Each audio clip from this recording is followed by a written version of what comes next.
ചന്തു, ജോയ്, എഴുന്നേക്ക്, നമ്മളിങ്ങെത്തി.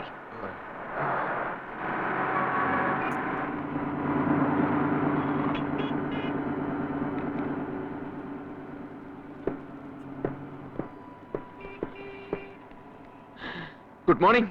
Good morning. എന്റെ ദൈവമേതാ പിന്നെയും ഗുഡ് മോർണിംഗ്. ഇങ്ങോട്ട് വേണം. ഉണ്ടായിരുടാ, കോളേജിലേക്കാ? അല്ല, മീൻ മേടിക്കാൻ മാർക്കറ്റിലേക്ക്. അവിടെ ഉണ്ടാക്കി വെച്ചിരിക്കുന്ന കുഴപ്പങ്ങൾ പോരാഞ്ഞിട്ടാ ഇവരെ പോണ്ടിച്ചേരി ബോർഡർ കിടന്ന അപ്പടിയാ. അത് പോണ്ടിച്ചേരി, ഇത് കേരളം. ഇങ്ങോട്ട് വന്നേ.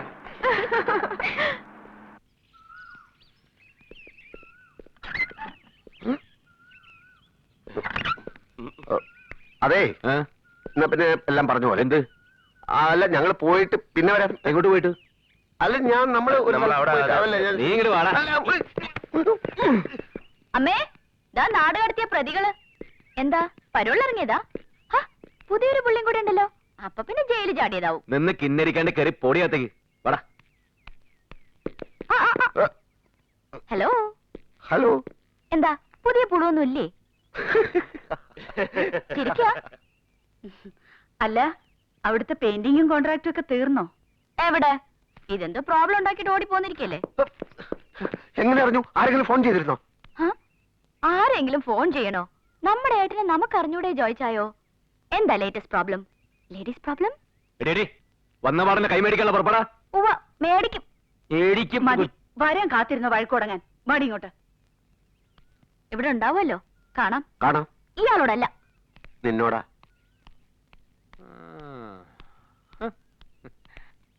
നീ എന്തിനാണ് ആരെങ്കിലും ഫോൺ ചെയ്തോന്ന് ഉമ്മയോട് ചോദിച്ചത്? നീ എങ്ങനെ ചോദിച്ചോ?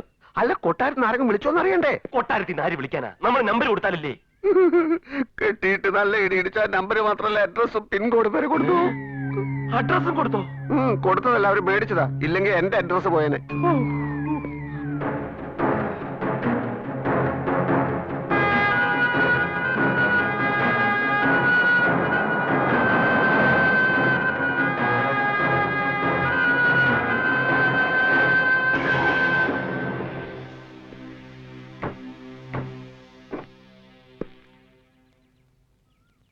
ഇത് തന്നെ വരാ.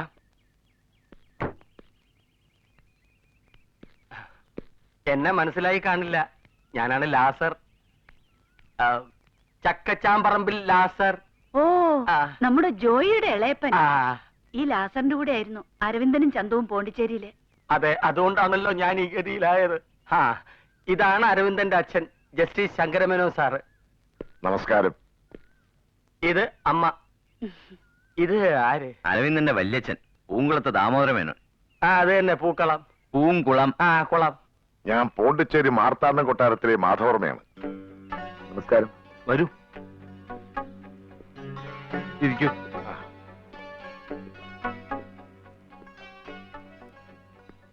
ചോദിക്കുന്നതുകൊണ്ടൊന്നും വിചാരിക്കരുത്.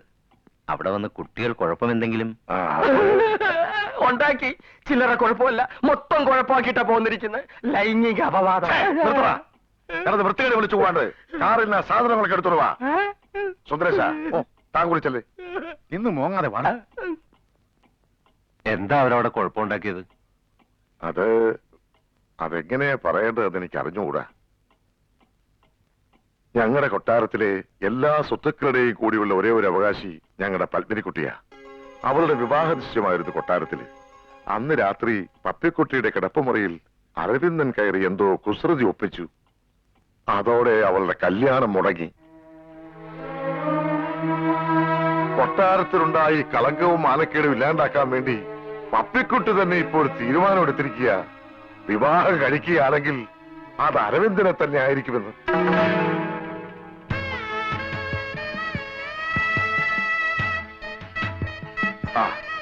വരൂ,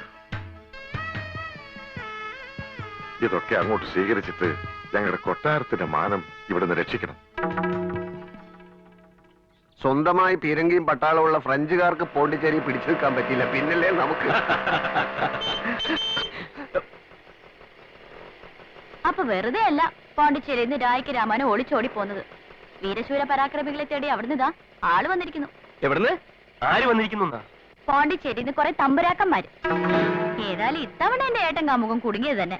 ഇയാളല്ലാതെ മറ്റാരും വിവാഹം ചെയ്യില്ലാന്ന് ഉഗ്രശബ്ദം എടുത്തിരിക്കുക ആ തമ്പുരാട്ടി പെണ്ണ്.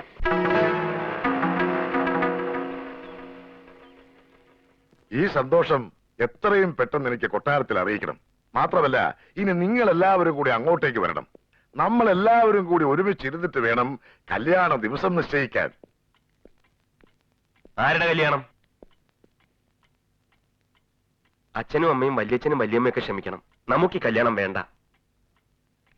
അതിന് നിന്റെ അല്ല, അരവിന്ദന്റെ കല്യാണക്കാര്യമാണ് ഞങ്ങൾ സംസാരിക്കുന്നത്. അവൻ ഇഷ്ടമുള്ള ഒരു പെണ്ണിനെ വേണ്ടാന്ന് പറഞ്ഞ ഇവൻ ആരാ? അവൻ ഇഷ്ടമുണ്ടെന്ന് തീരുമാനിക്കാൻ ഇളയപ്പനാരാ? ഇഷ്ടമില്ലാഞ്ഞിട്ടാണോടാ രാത്രിയിൽ അവളുടെ ബെഡ്റൂമിൽ അവൻ കയറിയത്? സെക്കൻഡ് ഷോ കാണാനാ? അത് അവളുടെ ഒരു ചതി. ഇതിപ്പോ കല്യാണം ആലോചിച്ചുകൊണ്ട് വന്നിരിക്കുന്ന വേറൊരു ചതി. ഇളയപ്പൻ ഇതിന് കൂട്ടു നിൽക്കരുത്. ചതിയോ? ഇപ്പോഴും പപ്പിക്കുട്ടി സമ്മതിച്ചിട്ടില്ലെങ്കിലേ അവന് തപസ്സിരുന്ന കിട്ടും അവളെ. ഇനി അവളെന്നല്ല, നിങ്ങൾ എല്ലാവരും കൂടെ തപസ്സിരുന്നാലും കിട്ടാൻ പോണില്ല ഞങ്ങളുടെ അരവിന്ദനെ. 2 തലമുറയ്ക്ക് മുമ്പ് വരെ നാട് ഭരിച്ചിരുന്ന തമ്പുരാക്കന്മാരാ ഞങ്ങള്. ആ പെരുമയും മഹിമയും പാരമ്പര്യവും ഒന്നും നിങ്ങൾ കണക്കാക്കണ്ട. അവളെ പോലൊരു പെൺകുട്ടി ഇവിടെ നിങ്ങൾക്കുണ്ട്. അത് മാത്രം ഓർത്താ മതി. ഈശ്വരന്റെ മുമ്പിൽ മാത്രമേ ഞാനിങ്ങനെ കൈകൂപ്പി നിന്ന് കേണിട്ടുള്ളൂ. ഈ വിനയവും മര്യാദയൊക്കെ ഇപ്പൊ എവിടുന്ന് വന്നു തമ്പുരാന്? നിങ്ങളുടെ ബന്ധുവാകാനുള്ള എല്ലാ യോഗ്യതകളും അരവിന്ദനുണ്ടെന്ന് മനസ്സിലായപ്പോഴോ? അതോ ഇതിനേക്കാൾ നല്ലൊരു ബന്ധം അവൾക്ക് കിട്ടില്ലെന്ന് ഉറപ്പായപ്പോഴോ? എന്തായാലും നിങ്ങളുടെ ആ തമ്പുരാട്ടിയോട് ചെന്ന് പറഞ്ഞേക്ക്, അവളെ കെട്ടാൻ അരവിന്ദന് മനസ്സില്ലെന്ന്. ഇല്ല മാധവമാമ, ഇനി നിങ്ങൾ എന്തൊക്കെ പറഞ്ഞാലും ശരി, എന്റെ തീരുമാനത്തിൽ നിന്ന് ഞാൻ പിന്നോട്ട് പോവില്ല. അയാളെ അല്ലാതെ വേറൊരാളെ എനിക്ക് വേണ്ട. പപ്പിക്കുട്ടി, ഇങ്ങനെ വാശി പിടിച്ച് ഡാഡിയെ നീ വീണ്ടും വിഷമിപ്പിക്കുക. പിന്നെ ഞാൻ എന്താ ഡാഡി ചെയ്യണ്ടേ? ഇനി കല്യാണാലോചനയെ വരുന്നവരോടൊക്കെ ഞാൻ കാല് പിടിച്ച് കെഞ്ചി പറയണോ എന്നെ വിശ്വസിക്കാൻ? എന്നിട്ട് ആയുഷ്കാലം മുഴുവനും ഈ സംശയത്തിന്റെ നിഴലിൽ അടിമയെ ഞാൻ ജീവിക്കണോ? അതിലും ഭേദമല്ലേ ഇത്? അതിന് ഇതൊരു മോശം ബന്ധമാണെന്ന് കരുതിയിട്ടല്ലേ പപ്പിക്കുട്ടി. MBA പരീക്ഷ കഴിഞ്ഞ് റാങ്കും പ്രതീക്ഷിച്ച് നിൽക്കുന്നവനാണ് അവൻ. നല്ല ഒന്നാം തരം തറവാട്ടുകാരും. പക്ഷെ അവരും കൂടെ സമ്മതിക്കണ്ടേ? സമ്മതിക്കാത്തത് പയ്യനോ അവന്റെ വീട്ടുകാരോ അല്ല, അവന്റെ ആ കൂട്ടുകാരനാ.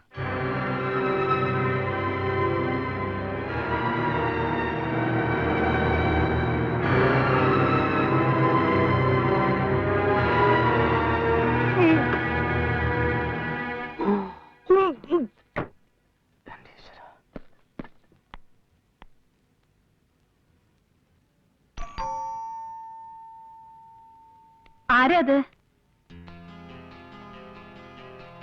ആരാ സാവിത്രി? ആരാ? ഞാനാണ്, മാർത്താണ്ഡം കൊട്ടാരത്തിലെ ആ പത്മിനിക്കുട്ടി. വരൂ, അകത്തേക്ക് വരൂ. ചന്തു, ചന്തു, ജോയി, ദേ അവളെന്റെ വീട്ടിലേക്ക് വന്നിരിക്കുന്നു. ആ പോണ്ടിച്ചേരി പത്മിനി.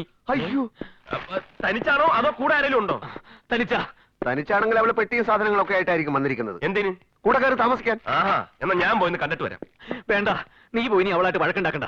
ജോയ്, നീ ചെല്ലേ. അവളുടെ ഉദ്ദേശം എന്താണെന്നും അവൾ എന്താ പറയുന്നതെന്നും ചെന്ന് അറിഞ്ഞിട്ട് വച്ചല്ലേ. അതറിയാൻ വേണ്ടി ഞാൻ അവിടം വരെ പോകേണ്ട ആവശ്യമില്ല. അത് ഇവിടെ നിന്നുകൊണ്ട് തന്നെ എനിക്ക് പറയാൻ പറ്റും. നിന്റെ ഭാവന ഒന്നും ആവശ്യമില്ല, നേരെ അങ്ങോട്ട് ചെന്നാ മതി.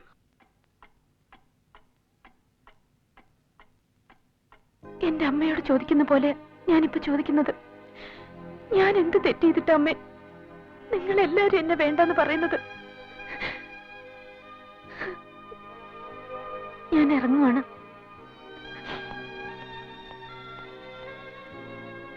അരവിന്ദനോട് ഞാൻ വന്നിരുന്നു എന്ന് പറയണം. എന്തെങ്കിലും തെറ്റ് ചെയ്ത് പോയിട്ടുണ്ടെങ്കിൽ മാപ്പ് ചോദിച്ചു എന്നും പറയണം.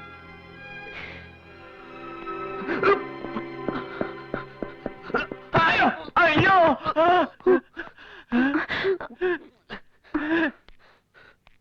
എന്താണ് ഇത്? വെല്ലച്ചൻ എന്താ ഇവിടെ? ദേഹത്ത് നനഞ്ഞു പോടാ പറയാ.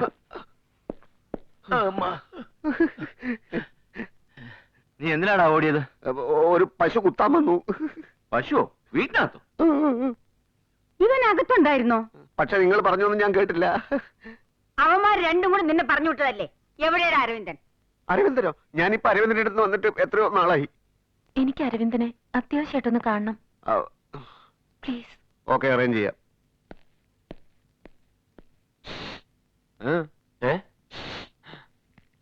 എന്താടാ?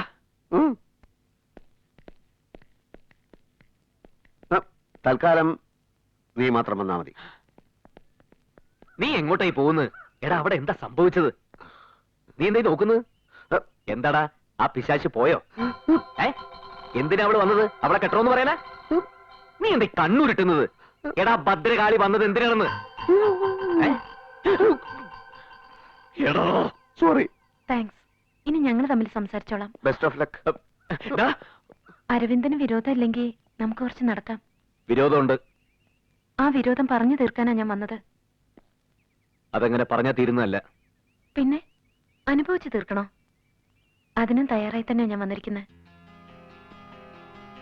അരവിന്ദൻ എന്റെ ജീവൻ രക്ഷിച്ച ആ നിമിഷം മുതൽ ഞാൻ അരവിന്ദനെ ഇഷ്ടപ്പെട്ടിരുന്നു എന്നുള്ളത് സത്യമാ. പക്ഷേ അത് അരവിന്ദൻ വിചാരിക്കുന്ന പോലുള്ള ഒരിഷ്ടമല്ലായിരുന്നു. കൊട്ടാരത്തിൽ ആരും കാണാതെ സമ്മാനമായി ഞാൻ മോതിരം തരുമ്പോഴും ഒപ്പം ആടുകയും പാടുകയും ഒക്കെ ചെയ്യുമ്പോഴും അരവിന്ദന്റെ മനസ്സിൽ ഇങ്ങനൊരാഗ്രഹം വളരുന്നത് സത്യമായിട്ട് ഞാൻ അറിഞ്ഞില്ല. അല്ലെങ്കിൽ എന്നെ ഇത്രമാത്രം സ്നേഹിച്ചിരുന്ന ഒരാളെ ഞാൻ തിരിച്ചറിയാതെ പോവില്ലായിരുന്നു. ഇപ്പോഴും അരവിന്ദന്റെ മനസ്സിൽ ആ സ്നേഹം ഉണ്ടോന്ന് എനിക്കറിയില്ല. ഉണ്ടാവാൻ വഴിയില്ല. വഴിയില്ല എന്നല്ല, ഇല്ല. കുറച്ചു മുമ്പ് എന്നെ കുറിച്ച് വെറുപ്പോടെ പറഞ്ഞതൊക്കെ ഞാനും കൂടെ കേട്ടതല്ലേ. വെറുത്തോളൂ, എത്ര വേണമെങ്കിലും വെറുത്തോളൂ. പക്ഷെ അരവിന്ദൻ വിശ്വസിക്കുന്ന പോലെ ഒന്നും മനഃപൂർവ്വം ചെയ്തതല്ല. വേണ്ട, അതൊന്നും ഇനി അരവിന്ദൻ മാറ്റണ്ട. എല്ലാം അങ്ങനെ തന്നെ ഇരുന്നോട്ടെ. എല്ലാ തെറ്റുകളും ഞാൻ ഏൽക്കുന്നു, അതിനൊക്കെ മാപ്പും ചോദിക്കുന്നു. എന്നിട്ടും എന്നെ വെറുക്കാനെ തോന്നുന്നെങ്കിൽ വെറുത്തോളൂ. പക്ഷെ എനിക്ക് അരവിന്ദനെ മറക്കാൻ പറ്റില്ല. അരവിന്ദൻ ഇല്ലാണ്ട് ഞാൻ ജീവിക്കുകയില്ല.